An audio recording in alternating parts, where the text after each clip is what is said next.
Hey, good Good morning, morning, everybody. everybody. This is This is David David with with Colorado Colorado Sports Sports Connection, our Connection, our Bronco Bronco Weekly Weekly show. show. Hey, Hey, Graham, Graham, I'm hearing I'm a hearing a horrible horrible echo. echo. Do you hear it on Hear it your on end? your end? I don't, but I shall Okay. mute for All right. now, maybe, or no. If it's just me, if any listeners out there hear an echo, let me know. I think I just fixed it though. Um. Anyway, I am David with Colorado Sports Connection, and behind the scene we have Graham Tika. Graham, how you doing this morning?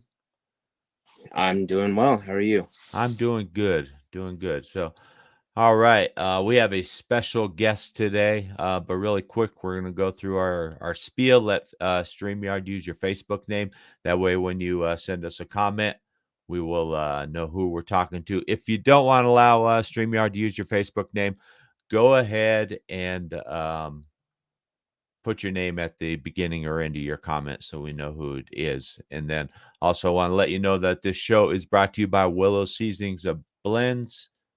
We are an award-winning seasoning company based here at Highlands Ranch, Colorado. If you haven't checked us out, check out our website at willowseasonings.com. If you use code CSC 2023, you'll get a 15% product discount.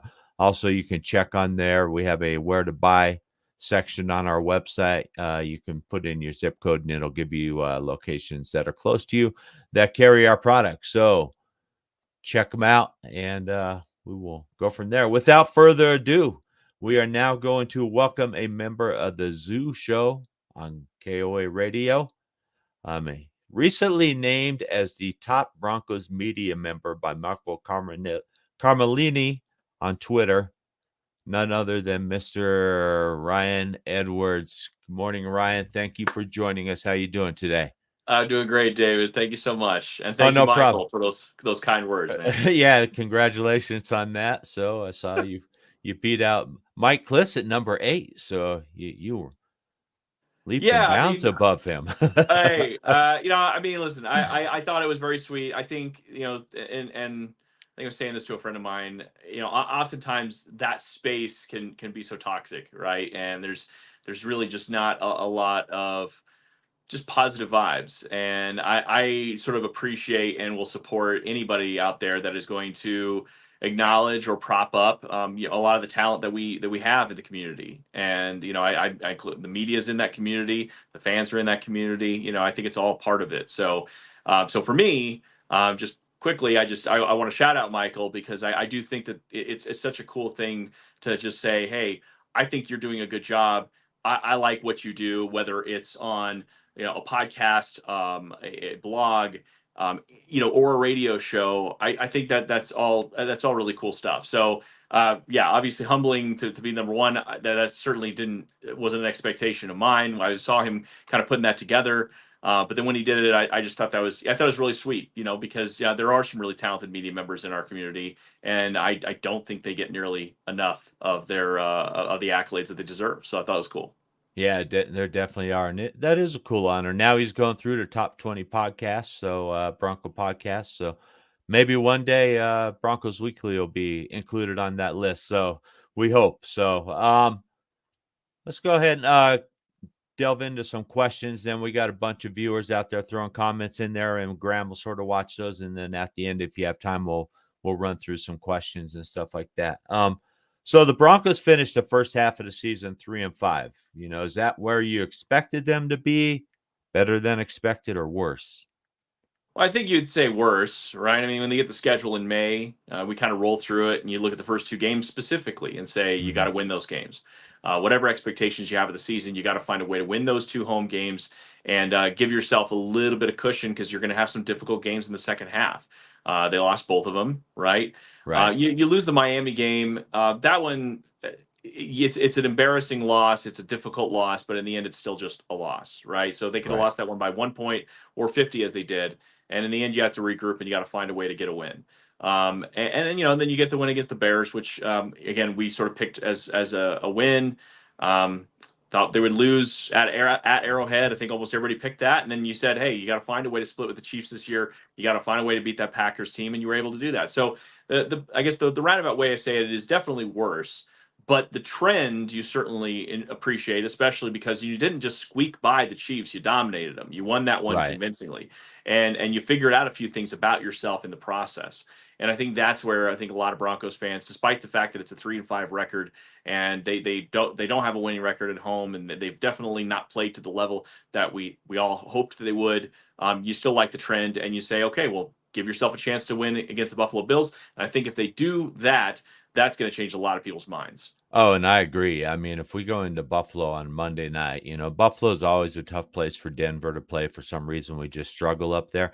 But if we go up there and we win Monday night, or at least make it a close game, if we come at it and we lose by 3 points, I think that really raises the optimism and the outlook for this team because there are a lot of winnable games on the second half of this schedule, and we'll talk about those here in a little bit. But yeah, I thought the Broncos would be better.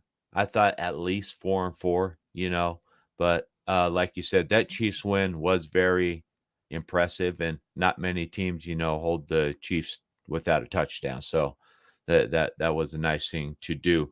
So there's been a lot of chatter about Russell Wilson. Is he the future? Is he the guy? Is it? What's going to happen with him? The Broncos GM, George Payton, was in a person attendee at the USC Washington game. How do you interpret that? Was he there basically for Caleb Williams and Michael Penix Jr.? Is Denver really looking to make a move? Do you think Russ is done and we're looking to grab a guy, or are you looking at maybe we grab a developmental guy and keep Russ around for a couple of years? There's a lot of layers to that question. I certainly know you're leaning, so I'll do what I can to frame this in a certain way so I don't get kicked off. But All uh, right. I do think as a GM you have to do your due diligence, and these are two quarterbacks that are projected. Caleb Williams number one overall, probably. Michael Penix could be. I mean, he might win the Heisman this year. He could be in the conversation of a first round pick. Maybe he's a day two guy. Either way, you got to do your due diligence if you're a GM, and you got to go check those guys out. There's a lot of talent on both of those teams. Washington is right now in the college football playoff picture, right? Right. Okay, so there's a lot of guys you might be looking at, and he's got to be mindful of all those kinds of things. As far as Russell Wilson goes, listen, I'm a little more I'm a little more of a supporter of him than you are, but I will say that again, you think about like what we look at the quarterback position, and I think that's it's changing right now, right? We've seen 54 quarterbacks play this year, which is an NFL Right. record, and so now all of a sudden availability is actually kind of part of the deal, right? I mean, to have a starting quarterback that's on the field. Now, I'm saying that's not enough for him, and you'd want a guy that's getting paid what he's going to be ultimately paid to be one of those elite quarterbacks. But in the end, what matters the most is wins. And what he was up in Seattle, and his superpower up in Seattle was a winning quarterback. He's one of the best in the league at doing that, Mhm. at closing games out. And then once again with them, they had a good defense, they had a strong rushing attack. And when the Broncos made that trade, we weren't saying, well, you just got a quarterback that you're going to have to surround with a lot of talent. We thought, okay, you're going to get this quarterback that really thinks he has another level to go to. Now we fast forward a year or so later and we say, okay, Pete Carroll maybe a little more right than we wanted to admit at the time. And maybe you do need to surround him with a little bit more talent. But you're seeing that this year with a better scheme, with a better offensive line, with a better rushing attack, and now that they're starting to figure out like what are their real strengths. And honestly, with Sean Payton, he has one of the best winning records in the NFL and NFL history in October. So it Right. doesn't shouldn't surprise anybody that they found a way to figure some things out and win some games. My point is that GM George Payton needs to pay attention to all the quarterbacks, to everybody. He has to. And to be there, I don't think that's some kind of smoke signal to tell us this is the direction they're going. I think he just needs to see them in person. And a lot of these GMs like to see these guys in person. In my opinion, I would roll with Russell for another year. I really would. And I would bring in a developmental quarterback. I think you always have to be looking at quarterback. And as I just mentioned, 54 quarterbacks have played this year. You need depth. You need quality depth at quarterback because you're inevitably going to be going to those quarterbacks. Almost every team does.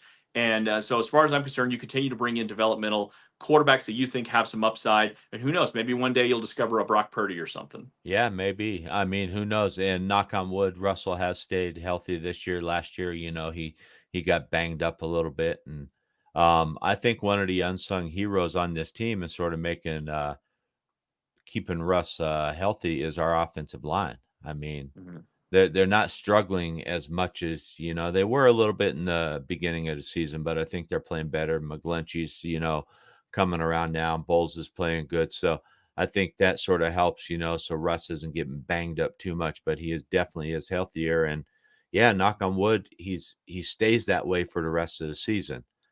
And I think if we, can go with this model that we have with Kansas City and run the ball, run the ball, run the ball, and make Russ more of a game manager, then I like our chances. So, Agreed. so based on that, and that sort of leads us into the second half of the season. I mean, and let me touch on George Payton really quick before we move on. Where do you think he is with the team? Do you think he's with the team next year? Do you think he's still here?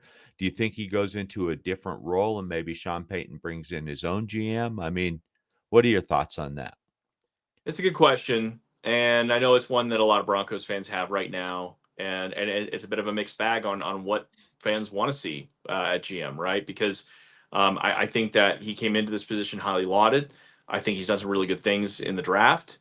I don't think nearly as many of his free agency quote unquote misses have been as bad as some people want to paint. Uh-huh. Certainly, the big swings like Randy Gregory did not pan out, and that he has to wear that. But there are a lot of other guys like Alex Singleton, right, that have been really, really good for this team. And he's brought back guys like Justin Simmons, who he could have let walk. He could have walked in the door and said, "I don't need Justin Simmons here. Let's get rid of him." Right. Instead, he brought in a culture where he wanted to invest in the players that the Broncos had seen grow up here and play well, and he paid them market value. That was something that John Elway wasn't always famous for. Right. So I personally would like to see George Payton stick around. Now, to your question about whether Sean Payton will keep him, it remains to be seen. I wonder if the record or how they play down the stretch here will make a difference on that, because you're seeing these young pass rushers who are all George Payton picks playing really well, right? I mean, you're Mhm. seeing certainly Javonte Williams, back to full strength. That was a guy that he traded up for. Pat Surtain is one of the best cornerbacks in the league, and maybe some people say, well, that's a can't miss player, or maybe I'd rather have Micah Parsons, but you still have to make the pick. Right. And you could have traded back, and you could have done a lot of things there. And they had offers to trade back, and they decided not to, and they took Pat Surtain. So I'm not trying to be an apologist for George Payton. I do like him. I've been pretty open about that. But I'll say that for Sean Payton, you come in here and he's got more power than George. He just does. And so Sean Payton will make a decision there whether he needs somebody that is going to continue to help him in the way George does, or he needs somebody else that has a different communication style and he has more familiarity with. It's going to be interesting to see, but I do think George will get at least through this draft because it's a different timeline. It's a different calendar timeline for GMs and scouts than it is for the rest of the football community. Right. So I do think he gets a shot at this next draft, and then we'll kind of see. Yeah, and one other thing, along with the GM route, and maybe the second half of the season really plays into this is right now we're projected to be like $20 million over the cap. Yeah. So you're going to have to go to guys and say, hey, do you want to restructure? And the thing is, I mean, there's a lot of players that if we're a losing team, like a Justin Simmons, Garrett Bowles, someone like that, do you want to restructure or do you just say, hey, release me, and then Denver can get out of that with, a little softening of the cap hit with some dead cap room and stuff like that. And so I guess we'll see. But I think the second half of the season really plays into that, because if we go in with some momentum, even if we don't make the playoffs, you got guys that say, hey, I like what's going on here. I like the culture they're building now. Um, so based on that, I mean, what are your expectations for the team in the second half of the season? I mean, we got a lot of winnable games on there now. Yeah, there are a lot of winnable games, and I guess it depends on. I mean, honestly, I think we'll learn a lot in this first game against the Buffalo Bills. I mean, it's not Mhm. going to tell you everything, but it's going to tell you, okay, did you double down on what you are? Did you maybe even improve some things in the passing game? Because you got to be multiple. In this league, yeah, you definitely want to have something that you can lean on that you're going to be good at. The Tennessee Titans are the perfect example of that. They can always hand the ball to Derrick Henry and get Right. positive plays. So if the Broncos can be that, where they say we can always lean on the run game, if it's a game that is relatively close, we can keep ourselves in it with the run game. So those are things that I want to see them continue to develop and continue to be the calling card of the team, because it's how they're built, especially on the offensive line. But the passing game has to eventually get a little bit better. It's not quite there. I mean, as much as, and we talked about Cortland Sutton on the show yesterday, the 6 touchdowns is great. It's Ty's career high, Right. but he's averaging less than 50 yards per game. I think we could do better there. I think we could do better for Marvin Mims. I think we could do better for Jerry Jeudy. So there's just some things in this, especially on the offensive side of the ball, that lean on the run, be good there, but you got to continue to improve on those other things. And then the defense, yeah, I mean, we're going to find out quickly. Is this trend of the defense being the best red zone defense in the league over the last 3 weeks? Is that going to continue, or all of a sudden are they going to face the Buffalo Bills and give up 50 points? And Buffalo can score 50 on you. They absolutely and can. they definitely can. So Right. So I think we'll learn a lot here. Then you're coming home for the Minnesota and Cleveland games. Cleveland's going to be a pretty low scoring, tough, battle game. But if you can run the ball, that's a game that you can have, or you should have, against Cleveland if you can run the ball. Minnesota, it's tough to know really kind of what they are with Josh Dobbs now.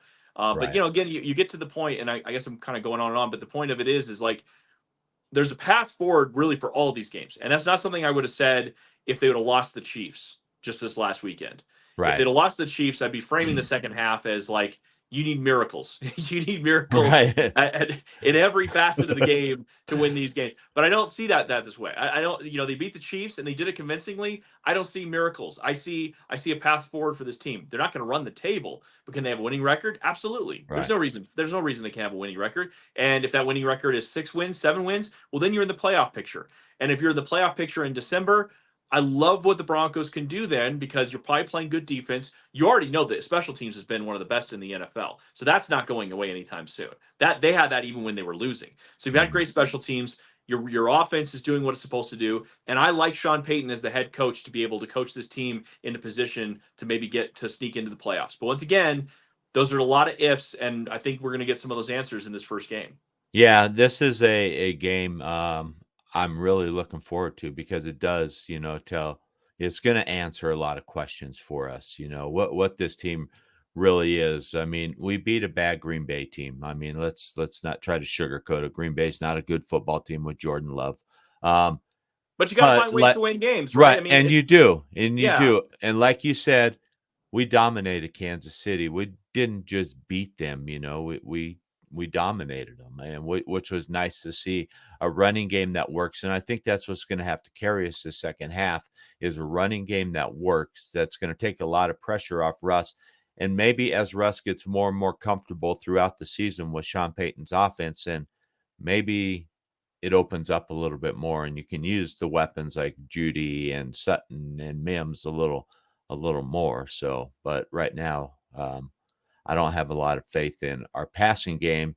And if teams come up and start stacking the box to stop the run, can Russ beat these teams? And that's something that he's going to have to prove in the second half. Well, for what it's worth, very quickly, I mean, teams were stacking the box. I mean, the Chiefs had to stack the box. They had, Right. they were having to try to find a way to stop the run. And the Broncos saw 50%, which was, I think there's only 2 or 3 teams in the NFL over the last few weeks that saw 50% stacked boxes, and they still found ways to run because you have road graders up front. Right. You have a very finely tuned machine when it comes to your run blocking, the receivers, the tight ends. It all works in concert, and there's a lot of creativity in this run scheme. Again, versus what they were last year, where it was frankly boring. It was a boring run scheme. Oftentimes Alfred and I would sort of break down the game, and we're like, I don't know what they're trying to accomplish here. This is Mozart compared to that. What they're doing out there in the run game. So that's something for me. Like, I believe that they're going to be a good run team in the second half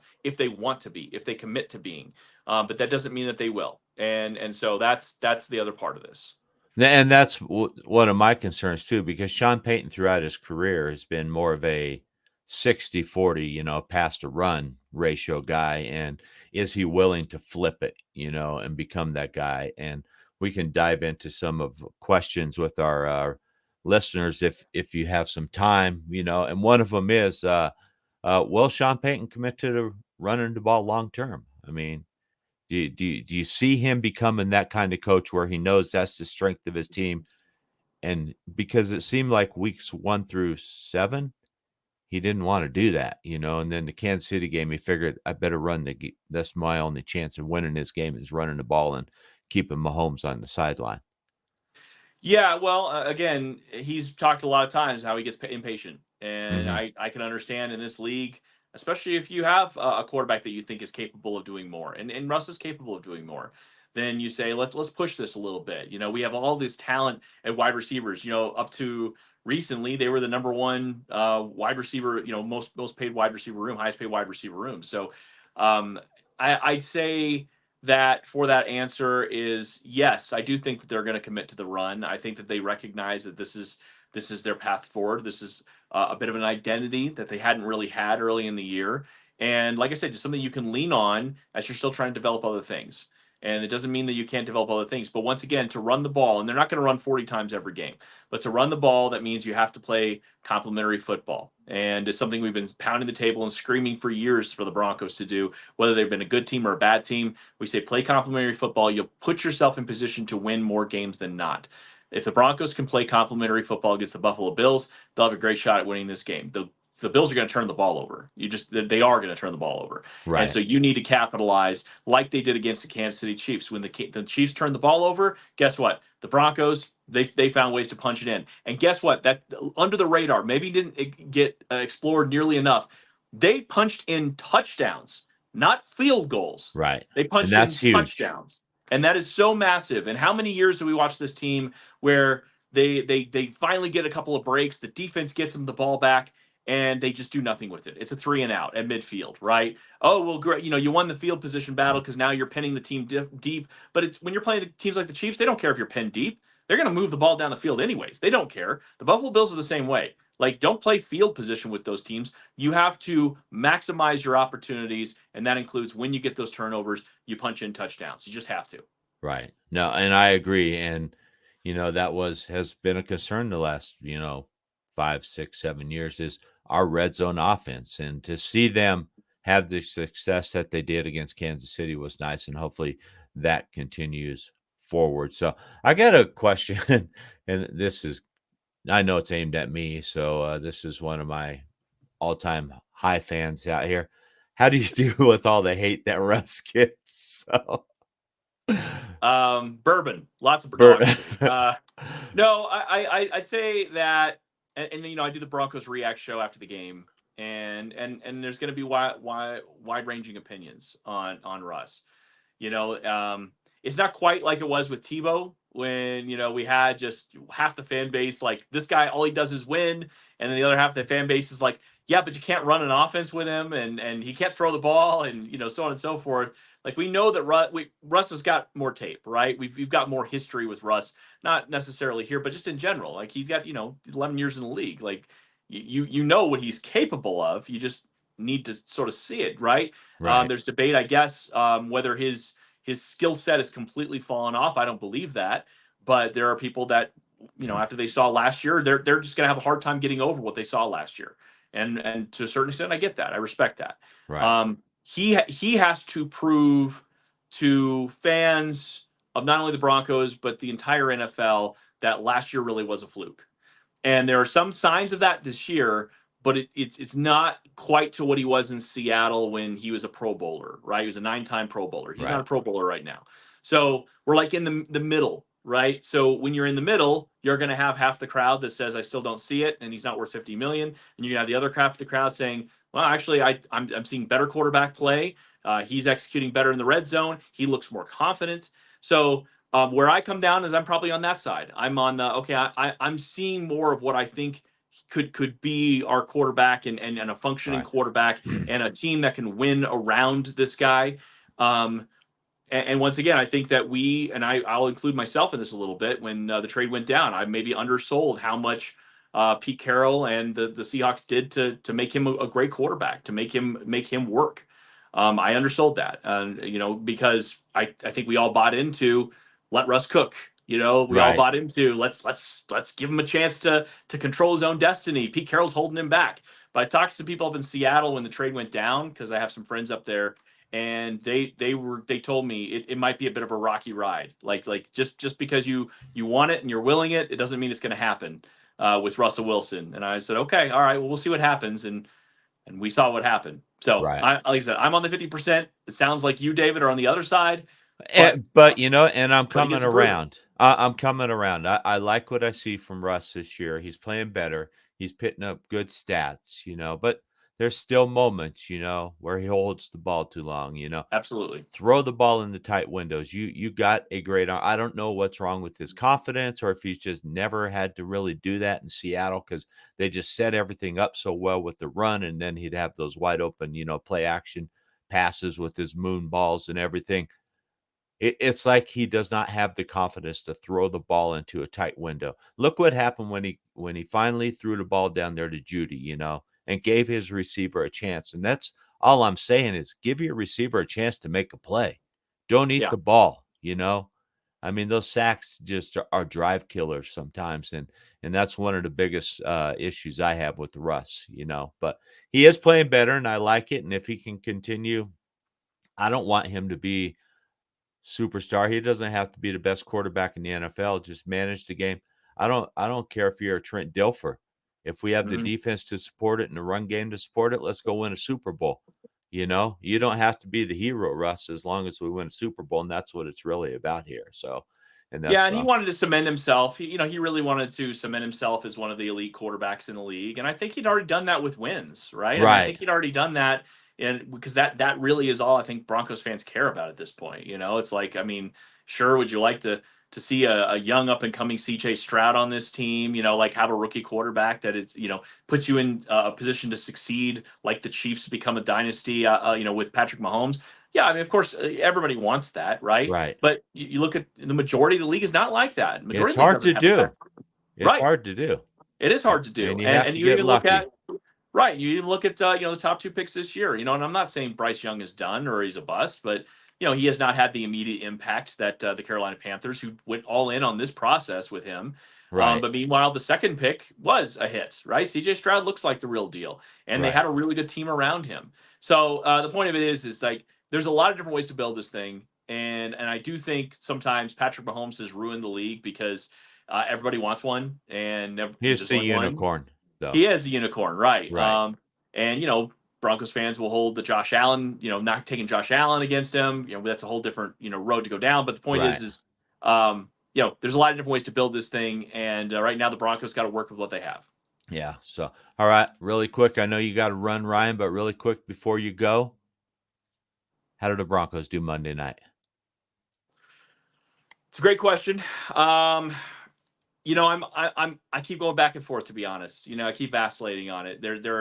As I'm getting ready to do the show today with Alfred, I'm I have stats built up to tell me exactly how this team is going to win the game, and then I look at the other side of this thing and say, but Buffalo's a very difficult place to play, and the Bills have had the Broncos number over the last few years, and Josh Allen has specifically had the Broncos number. So I'm not intentionally trying to waffle here, but it's a difficult one. It's a really difficult game to Yeah. call for a multitude of reasons, and I think history for me is probably playing a bigger role in how I feel about it, more so than what the current teams. If I'm just looking at the current teams, I think the Broncos' trajectory is better than the Bills. If I'm just looking at these two teams, but historically, I can't help but remember all the times that Josh Allen just absolutely shredded this team and how Right. awful they've played in Buffalo when they played these games. And primetime games have been a bit of a disaster for the Broncos. Just a few weeks ago when they played at Arrowhead, that was a mess. Russell Wilson had his worst game of the season.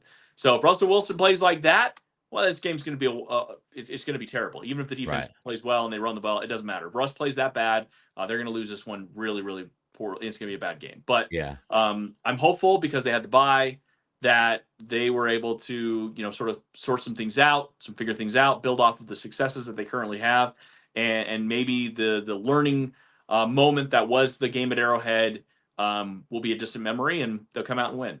I hope so. I hope you're right. So I love Bronco victories. So, all right, everybody, you can catch Ryan 3 to 6 p.m., correct?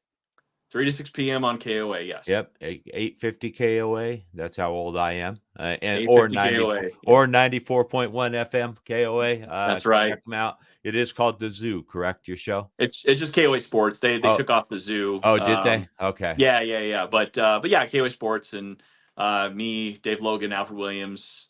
Dave, of course, he's got a playoff game tonight in high school football, so we're all rooting for Dave and Cherry Creek. Yeah. But yeah, we'll have all of that, and then I'll be on Monday night for the pregame and postgame for the Broncos on KOA. So Okay. All right, everybody, check Ryan out. And hey, we thank you, Ryan. Thanks for coming over. We really appreciate your time this morning, and you have a great day. And let's hope for a Bronco victory on Monday. all right, sounds good. Thanks for having me, David. All right, Thank you, thanks. Graham.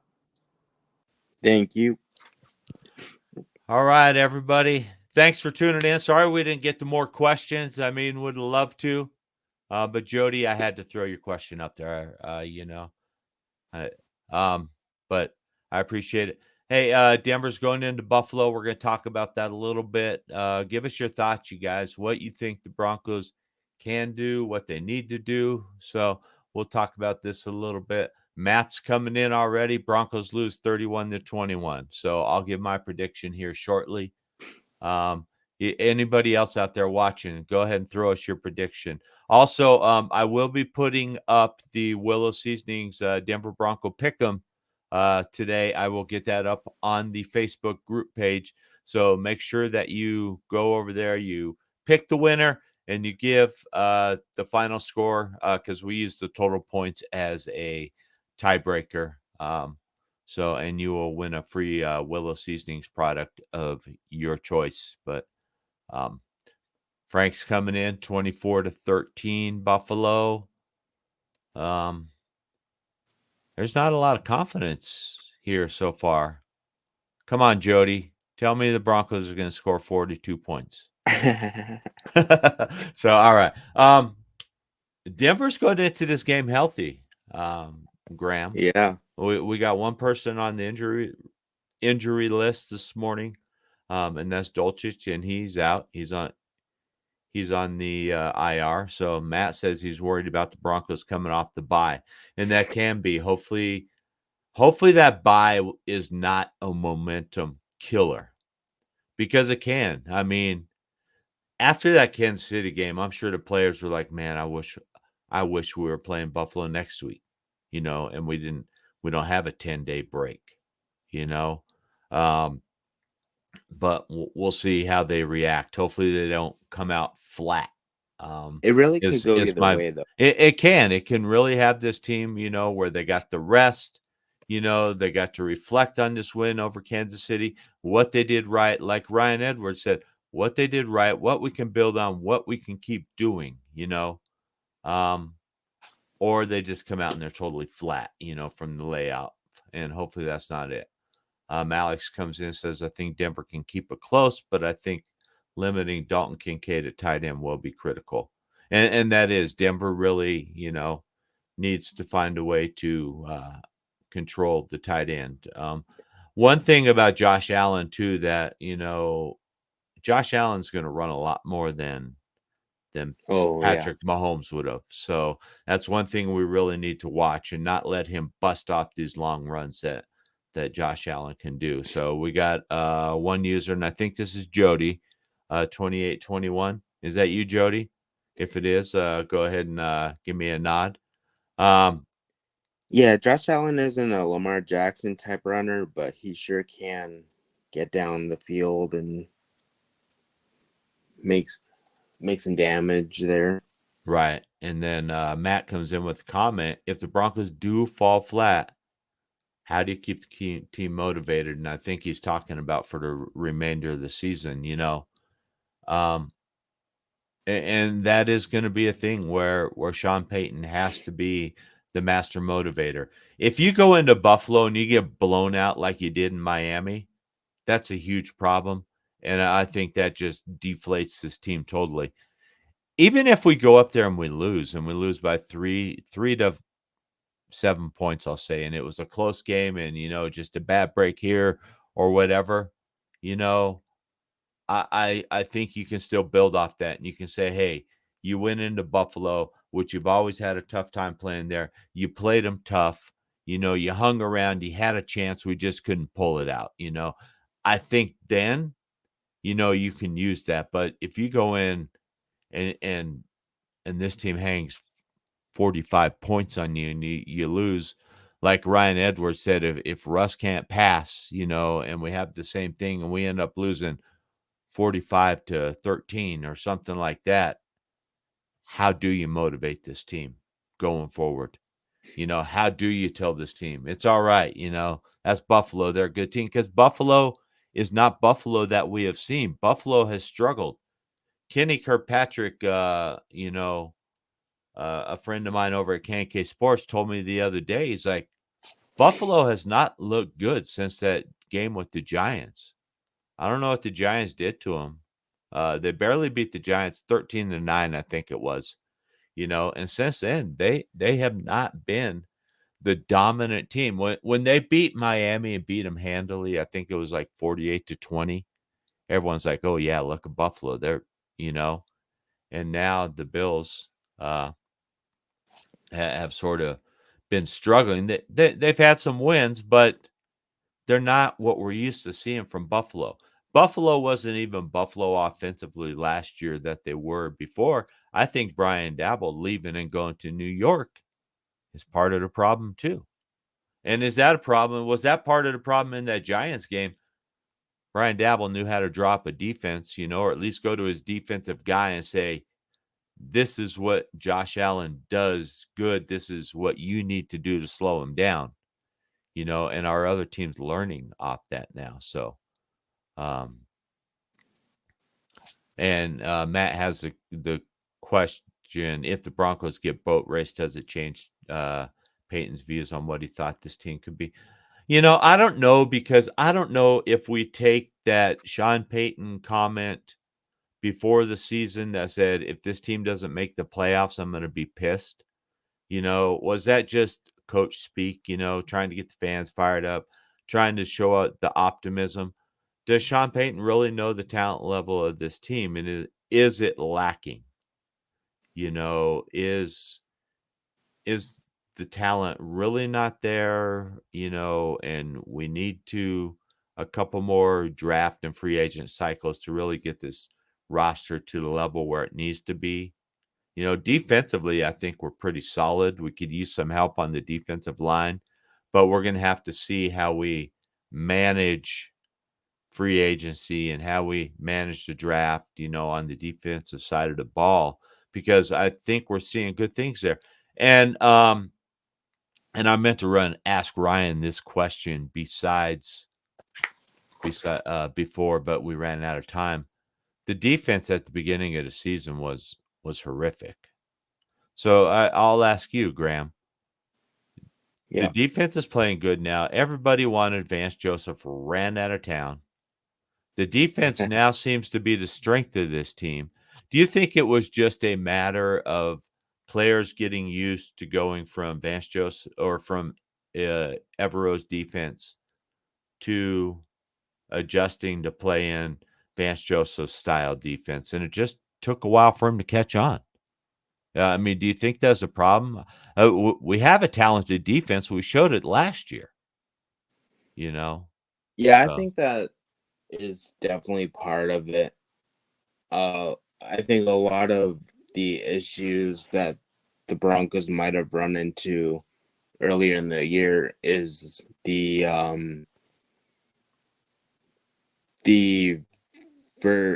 verbal communications, because even though a lot of the things that Vance Joseph has done might be what Evero did last year, it does take time to get down the verbal stuff. Yeah, it does. And we also had a lot of injuries on the defensive side of the ball to some key players. I think Justin Simmons being out was huge. He's a leader on that defense, and you need a guy like that in there. And when you run these young guys in there, and I'm not against letting young guys play and letting them, get the on-the-job training, but you also have that that drop off, And Matt says, I think the youth movement changed the direction and voice of defense. And I agree. I mean, but I still think you need that youth movement, but you also need some leadership out there. You need a Justin Simmons out there. Frank says getting rid of Gregory and Clark was huge, and I agree with that. I heard Gregory and Clark are good guys. I've heard through other sources that they were not locker room issues, you know. So I don't think they were behind, but they just weren't those guys, that it would expect veterans that come in like those guys, to get, to lift your team up, to elevate the guys around you. They just were not doing that. And I think it was holding back the talents of a Benito and things like that. And Frank says our Tebow was a good guy. and hey, Tebow won a playoff game. Come on. But but yeah, I mean, you get these guys and you expect them to help elevate the younger players and help set an example. And did they do that? But I don't think they did. And I think that's why the team decided to move on from them. Kenny has a good question here. All joking aside, do you worry about Josh Allen's rushing ability? I do. I really do worry about that. I think that can really change the pace of the game. And I think that we need to. Do we spy him? I don't know. And if you are going to spy him, who do you spy him with? The Josie Jewell, Alex Singleton, or are those the guys that you'd want to put on him, and have them, try to slow down his rushing attack and make him sit in because I'll tell you what, he makes some mistakes. Josh Allen does. If you force this guy to sit in the pocket and don't let him get outside the pocket and run, I think we can, and if we can put some pressure on him, I think that we can force him into some mistakes. I think how I said to Ryan that Russ doesn't have it seems like Russ, I don't know if Russ doesn't. It seems like he does not have the confidence in his arm strength to put the ball into tight windows, to give his guys chances. Josh Allen's the complete opposite. This guy thinks his arm belongs to Superman,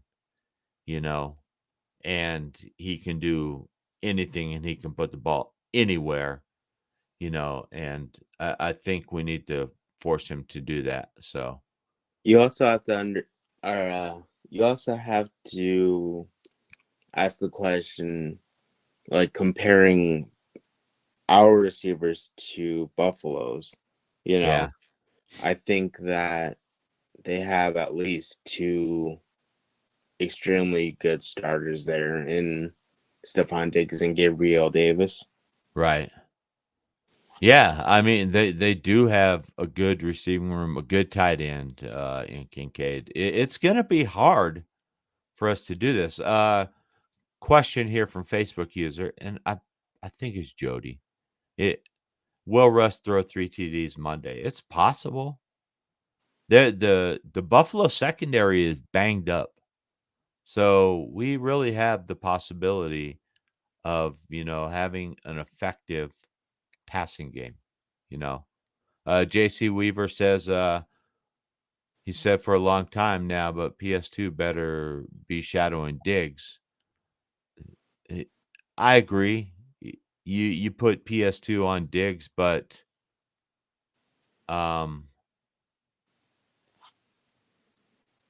Davis is a good receiver. So let's not forget about him. McMillan, but I'm a little more confident. I'm a little more confident now that Mathis isn't seeing much playing time. I think that our pass defense has really improved. I think Matt says no, and I believe he's saying to Matt is saying no, that Russ will not throw 3 TDs on Monday. Kenny says, I think Buffalo will move the ball, but key is keep them out of the end zone and hold them to field goals. And that is true. And like Ryan brought up, Denver has one of the top red zone defenses in the NFL. So I don't care if Buffalo gains 800 yards going between the 20s, hold them to field goals, and that gives us a chance. And Frank brings up a good point. Yeah, it will be awesome if Russ throws three TDs again. But we also need more than 100 yards passing. And I agree with that. We're not going to survive with Russ passing for 114 yards a game. That's not going to cut it, It worked against Kansas City, but I don't think it's how we have our offense geared going forward. So, wow, McMillan has a 82 PFF ranking, or PFF. Right. Yeah, PFF. I thought that's what it was, and then I started drawing a blank. So, yeah. How many deep shots will Russ be given, or will the offense take this weekend? That's from Alex. I would like to see 3 to 5. Sorry. Do what? I think you mean tank. But what do you mean tank? Say what? Say that again, Graham? I think that Alex meant, will the offense tank this week? Oh, no. I think he's wondering how many deep shots will Russ be given. Oh, or will the offense tank? Is that what you mean? Okay, I see what you're saying. Yeah, will the offense just say, forget it, we're gonna tank it? I would like to see at least 3 to 5 deep shots, off the play action. But I want to see that intermediate game really working. I want to see, that 15 to 25 yard passing game working. I want to see Russ throwing that ball in there, giving these guys an opportunity to make a play. We saw what Jerry Jeudy did. I was impressed by Jerry Jeudy on that deep ball against Kansas City. I am not going to lie, because I did not think Jerry Jeudy had that in him. I thought Jerry Jeudy was a slant guy, throw him the ball, let him make separation after he catches it and get his yards. But that was impressive. I think Cortland Sutton's another guy that you can use like that. Mims, he's your off the top guy. I don't know if you're going to see Mims, doing that. So. Right. I do have to apologize to Alex here. Okay. Yeah, he did mean take shots deep there. Okay. Kenny says he just looked at the weather. If the weather's correct, cloudy chance, rain, 20 to 30 mile an hour winds. And that's really gonna hurt the passing game. And it will then become a run game. And I don't know. I mean, Buffalo gives up about 115 yards a game. So Kansas City was right around the same area, and we came in and we just ran all over them. And if we can do that again, and Frank brings up a good point. Right now, the offense is throwing the ball further sideways than they are downfield, and that has to stop. And I agree. I mean, this is my concern with Russ. Russ does not want to sit in the pocket and let plays develop. Russ either wants to dump the ball to his hot routes or to his outlets, or he wants to try to scramble out of the pocket, and get positive yards.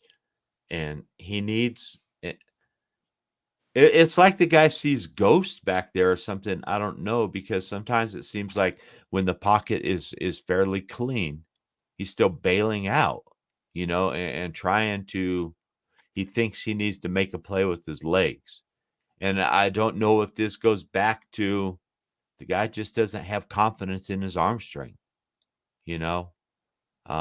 he doesn't have the confidence to throw the ball into these tight windows, to throw his receivers open, which a lot of good quarterbacks will do. They will throw their receivers open. So, and I think Russ needs to get better at those. And hopefully that's something they worked on during this bye week. And,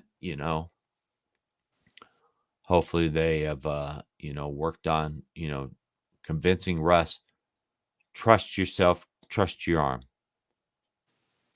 And Matt brings up a good point. This has been brought up before, not by me.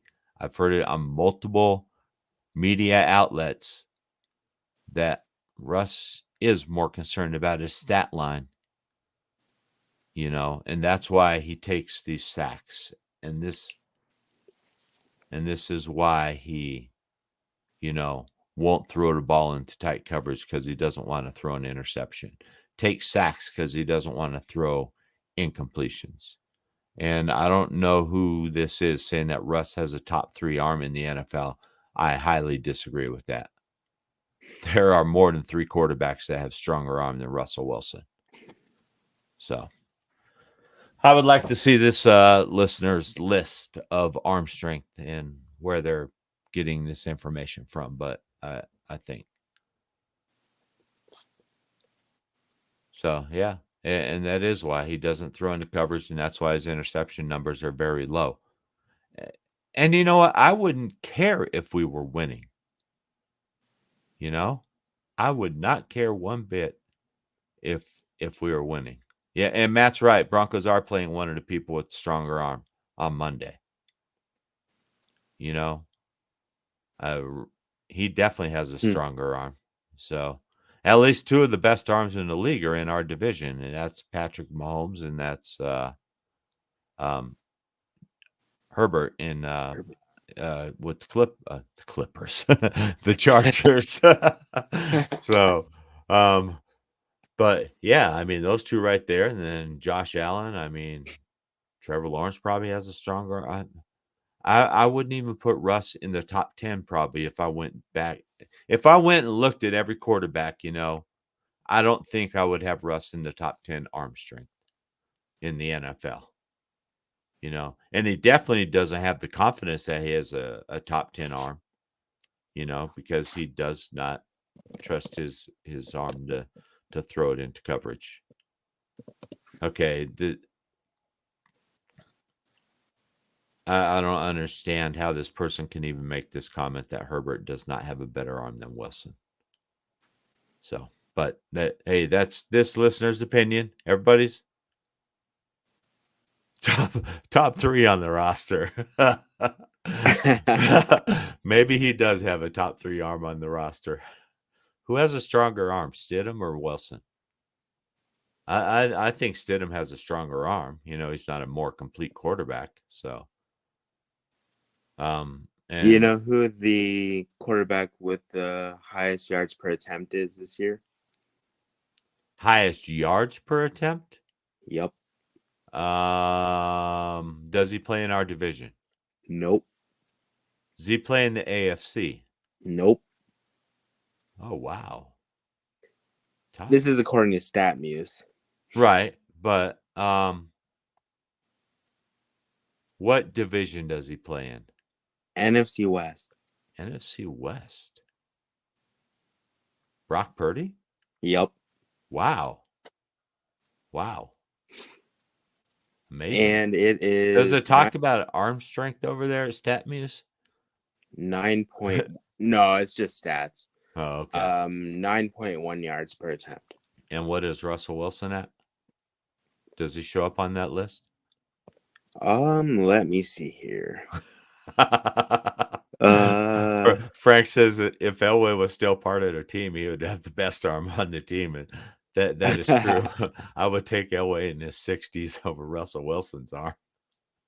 6.9. 6.9. So where's that rank? 1, 2.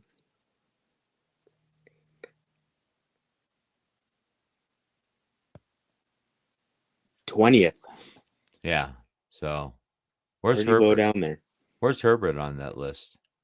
What's Herbert? Justin Herbert is, let me see, where is his name?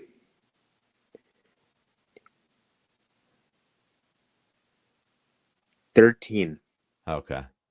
And Frank brings up a good point here. Jeff George and Jay Cutler, they had cannon arms, and they did. But cannon arms, arm strength does not always equate to victories. It just doesn't. But what I'm saying, and I don't need Russell Wilson to have the strongest arm. I'm just saying have confidence in your ability to get the ball into a tight window. That's all I'm asking for.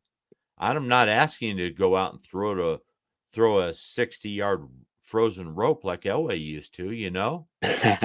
So, I'm just saying have confidence in your ability, and is it stat padding? And if so, why? Is it stat padding in a way to make his numbers look good so he's a shoo-in for the Hall of Fame? And do losses hurt his quest for the Hall of Fame more than his padded stats?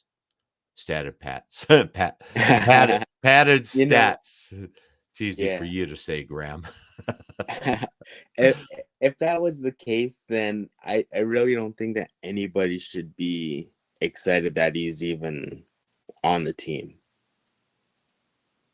Who's that? Russell Wilson. Russell Wilson. If he's more concerned about his own personal stats, exactly. Yeah. I agree 100%. If that's his mindset, then right. Hey Albert, howdy to you as well.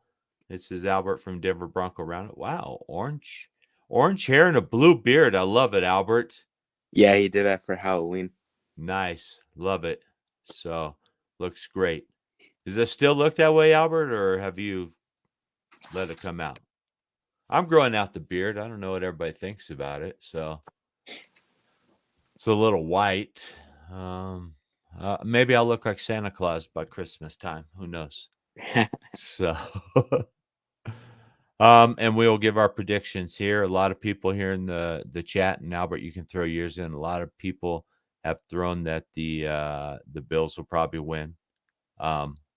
And actually, we're right at 58 minutes. This show has sort of flown by. It's sort of been a free for all. I enjoy the comments from everybody that keeps the show going. And we had Ryan Edwards on. So if you guys missed the first half of the show, go watch it on YouTube or watch it again on Facebook. We had Ryan Edwards of KOA Radio on. It was great. Matt's going with the loss. Frank is going with a loss. Kenny from K&K Sports is going with the Bronco victory, but he may be moving off of that based on the weather forecast that he looked up with chance of rain and 20 to 30 mile an hour winds. Or does that favor Denver? And I think Josh Allen has a strong enough arm that the wind doesn't really affect him too much. And the guy played football in Wyoming. So, thank you, Frank. Anybody who's a soccer fan, the Colorado Bucks Soccer Club, they have a meet and greet tomorrow night, and they're doing their contract signings at the Zone Sports Bar in Golden. I think it's $25 to get in. Those proceeds go to help the team, so help them out. It's Denver's or Colorado's new major indoor soccer league team. So, hey, if you have a chance, get out this. I believe it starts at 7 p.m. tomorrow. You could go to the Colorado Bucks Soccer Club Facebook page, and they have all the information on there. But thank you, Frank, for reminding us of that. Also, another plug, Willow Seasonings. We have an event tomorrow at the Big Toolbox in Centennial, Colorado on Holly Street. We'll be there from 11 a.m. to 2 p.m. Come out and get some samples and try out our products and just talk to us about barbecue or whatever. Talk to us about the Denver Broncos if you want. I will be out there passing out samples. All due respect, it's only my opinion. This is from Kenny. I don't think quarterbacks want to take sacks. I mean, a lot of quarterbacks' injuries are from sacks. So saying he's taking sacks purposely, I disagree on. It's just I didn't say that either, Kenny. I'm just passing along what people have said. that he is eating the ball to pad his stats. It's not me. So, $25 gets you entry, and you get $6,000 in the Chips poker tournament. So, hey, it sounds like a good cause. If you can make it out there. Support this sports team. All right, let's get on to the predictions. Graham, what do you think? I'm thinking that it might be a little bit of a lower scoring game, actually, but also a closer game. I'm leaning towards 20-17 or 21-17 Bills. Okay, all right. And one more from Frank. Frank is full of all kinds of information today. Black Friday, we're gonna call it Bark Friday. That'll be the day after Thanksgiving. Willow Seasonings will be at Frank's Barbecue Shop, Frank's Barbecue Trading Post up in Loveland, Colorado. And apparently the In-N-Out Burger in Loveland is open today. So stay at least 10 miles away from that area because the traffic there is going to be horrendous. So I know it's been that way here. Albert's coming in 27-17 Broncos. Alex Romero says 20-17. All right, here comes my pick. I think this is going to be a really close game. I think Denver, the defense is playing well enough to slow Buffalo down. I think we have a chance. I'm going to go with a score of 23-17, and I'm going to go with the Denver Broncos. Wow. The Denver Broncos, this is my prediction for the second half of the season. The Denver Broncos are riding this Kansas City win.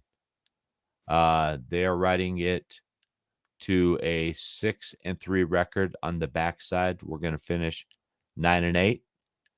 I think we're going to just miss out on the final wild card spot because I think you're going to have to win 10 games. If we can win 10 games, then I like our chances to get a wild card spot. And I think this team has the team where we could do some damage in the playoffs. A la Trent Dilfer or a la Joe Flacco or someone like that, where you just manage the team and don't lose games. Russell Wilson could do that, and we could run the ball and ride our defense. But I'm going to go Denver 23-17 this over Buffalo Monday night. So, hey, hopefully it comes true. I am on the Bronco bandwagon now. I'm not 100% on the Russ bandwagon, but I'm getting there slowly. So, and that's what Alex is saying. The D shows out, and I think that's how we're going to have to win it. And I would love to see Russell play out of his mind because I will go on every show that will have me on, and I will eat crow about my projections of Russell Wilson and how I thought he was going to be this year. If he plays out of his mind the second half and we make it to the playoffs. So, and at that point, then I would not mind Russell Wilson staying around 2 years. Grab a Jaden Daniels or someone like that as your developmental guy. Let him learn for a year or two behind Russ and then turn it over. I would be just fine with that. So, all right, everybody. Thank you for joining in. Hey, like I said, if you missed the first half of the show, go check it out. Ryan Edwards of KOA was on. I appreciate you guys coming here. Joining in the show, being interactive. I appreciate that. Makes the show go better. Next week, again, we're trying to work on another guest. We will let you know if we get him. We're not going to say, but we got our man Graham who's trying to line up guests. So, hey, if there's anybody out there from another show that wants to come on, reach out to Graham. Let him know. Graham, what's your Twitter handle? Or they can reach you on Facebook. Yeah, they can reach me on Facebook, or my Twitter handle is literally just my name. So reach out to him if you want to come on, be a guest on the show. Black Friday, maybe we'll do something special and we'll do something live from Frank's shop up in Loveland, since I'll be up there with Willow Seasonings. Maybe we'll run a show from up there. Frank and I will talk about that, see if we can maybe get that going. I think that would be sort of fun, and we can get Frank involved, and we can get some other, just customers coming in. We can get them involved in the show as well. But But Graham, yeah, hey Graham, thanks for setting up the Ryan Edwards thing. Awesome score for our special guest. Kenny was our first guest from K&K. He was a great guest. So, but I think maybe we can get some more people on here to help out and help get the show going. Because unfortunately, Matt has moved on from us. Matt got a schedule change, and it looks like it's going to be a permanent thing. So this Friday 10 a.m. slot does not work, but I believe Matt is going to be coming on soon. Correct, Graham? Maybe, Is that yeah. being confirmed yet? I Not on think. our show, but with his own new show. Oh yeah. Next week should Yes. be We got Matt the and first show. I'm not sure, is that Wednesday evening or Tuesday evening? We'll get that out. We'll get it posted on the CSC page. Matt and a gentleman named Baylor will be doing Bronco coverage. We have some CU coverage coming up. We're trying to find somebody who wants to talk soccer and cover the Colorado Bucks. So if there's somebody out there, Frank, if you know somebody who's really into soccer and would be willing to come on and talk soccer, maybe do a weekly show and follow the team and report on them, that would be great. So, but yeah, we're trying to grow this thing here at Colorado Sports Connection. But anybody who wants to come on, reach out to Graham, let him know. We will work out, get you on. All right, everybody, we appreciate it. Everybody have a great weekend. Grow Broncos. Remember, Willow Seasonings tomorrow at the Big Toolbox. We will be up in Loveland on Black Friday at Frank's Barbecue Trading Post. So, hey, possibly a barbecue show. We'd love to do that, Frank. If not, we'll host it over on the somewhere else. We'll get a barbecue show somewhere, Frank. So, as Frank is a big competition pit master, he can give you some good barbecue tips. So, all right, everybody. Hey, we love it. Love you guys coming out. Thank you much. Everybody have a great weekend. Make sure you eat your buffalo wings on Monday. If you're going to do it, you got to use Willow's Sweet Heat on your wings. It's the best rub you will ever have for wings. I guarantee that. If you don't like it, you let me know, and I'll send you $11.99 back for that bottle of rub that you bought. All right, everybody, have a great weekend. Go Broncos, and let's get a win up in Buffalo. Let's silence the Bills Mafia. Thanks, everybody. Have a great one.